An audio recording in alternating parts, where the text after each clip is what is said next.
Hey guys, this is Sol back with another video. Last time we reviewed the Apple AirPods, and if you want to check that out, click here. If you want to check out my review of the MacBook Pro, click here. So this time we've got the Gear VR. I've been waiting for this for quite a while. I know that there are other options available for VR like the PlayStation VR and the Oculus and Vive, but this is sort of like a budget option. If you're unsure about the technology and if you have a Samsung flagship from the last 2 years, I guess this is the best way to check the technology out before you invest for the higher end VR experiences. So let's start off with the unboxing. What I've gotten here is the second generation Gear VR. So this is compatible with the S6, the S7, both the Note, the Edge, all the variants. Basically all the Samsung flagship devices from the last 2 years. So let's open the box up, and it's fairly, oh, sorry, it's fairly plasticky.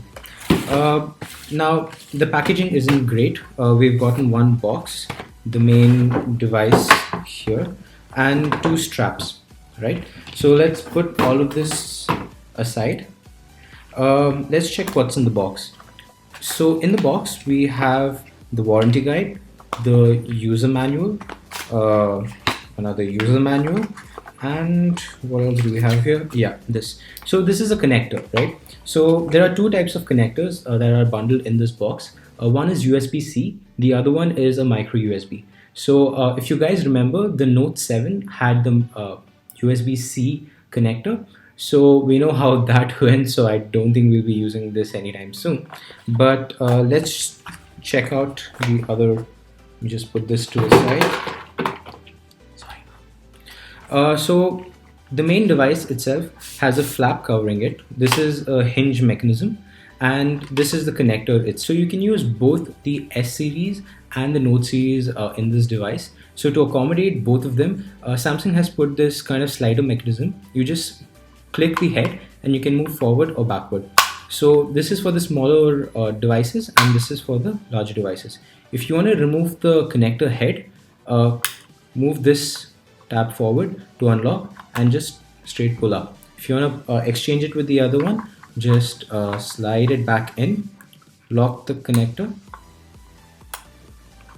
make sure that it's attached properly, lock the connector, and that's it, you're done.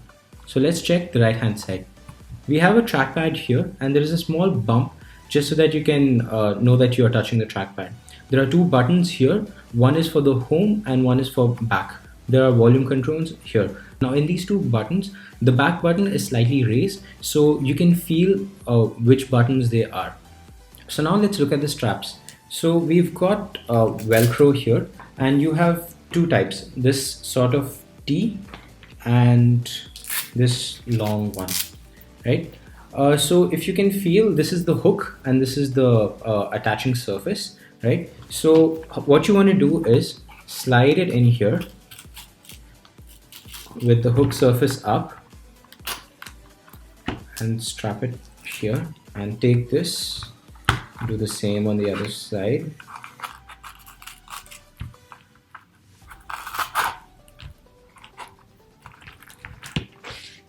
Do the same with this.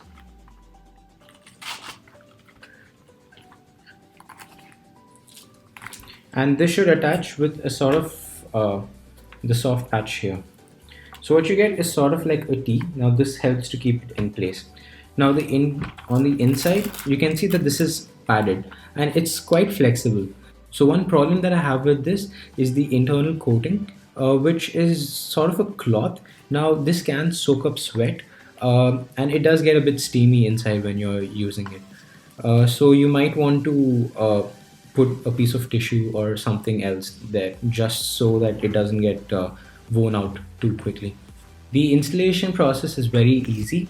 So take your phone, and if you have a cover, it's mostly it won't fit and you need to take it out. If you have a glass covering, that's quite all right, it doesn't affect it. So unlock your device, go to home, and then flip this up, position it in, and a pop-up should show up and the screen goes blank, meaning that it's connected.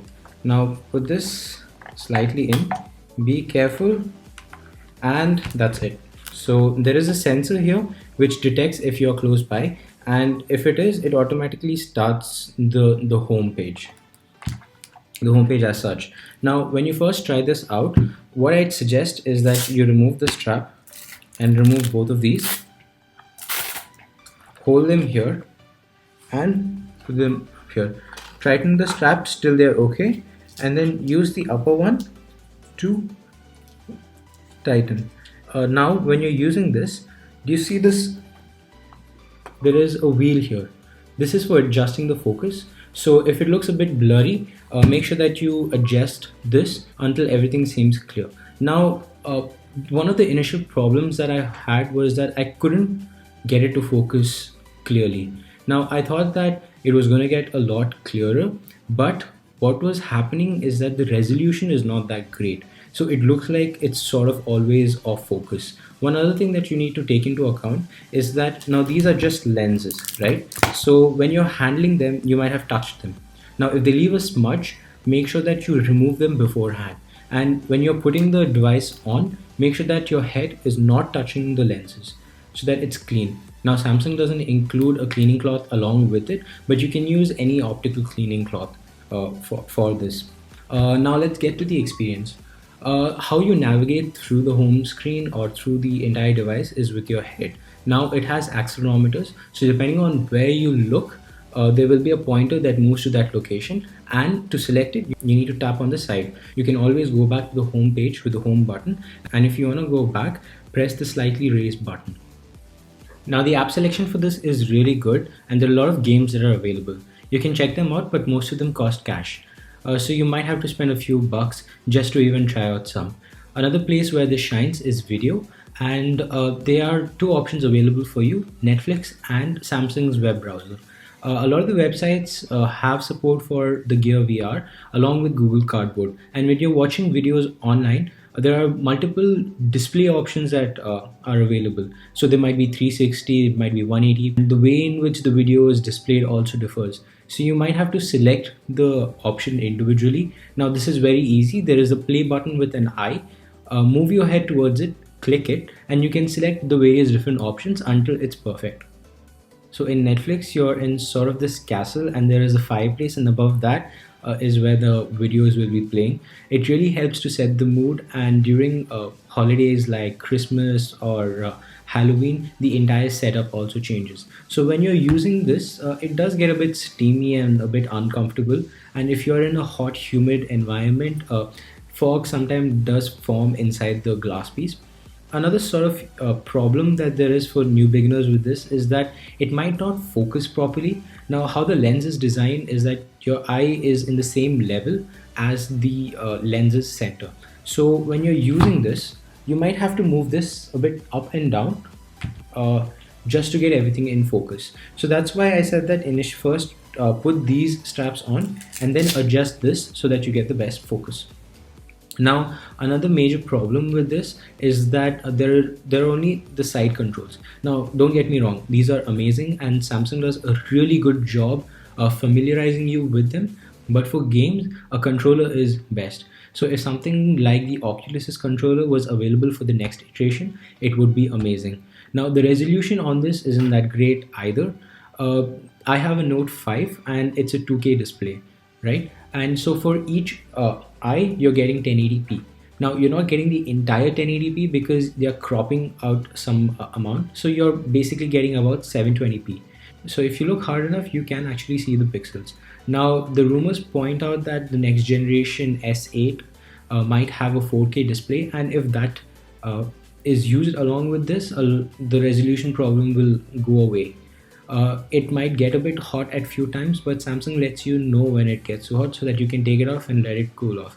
But this doesn't happen very frequently, and if you don't play games on this, then it always never happens. Linus did a sort of an experiment where he brought in a few people and asked them to compare this with the Oculus Rift, and a lot of people preferred this just because of the price. And I think Samsung here has done something very smart in that they've priced this at a level that gives you a good enough experience, but does not inhibit a buyers from buying it. So if you have a S7 or an S8 or a Note series lineup, this is actually a worthy accessory. This is also a very good gift to give for Christmas, and in my opinion, it's really amazing. If you want to check out how VR is and you are not ready to invest the $1,000 that you might have to spend for the Oculus or any other VR, then this is the best option. And from all the people that I've shown this to, they have absolutely loved it.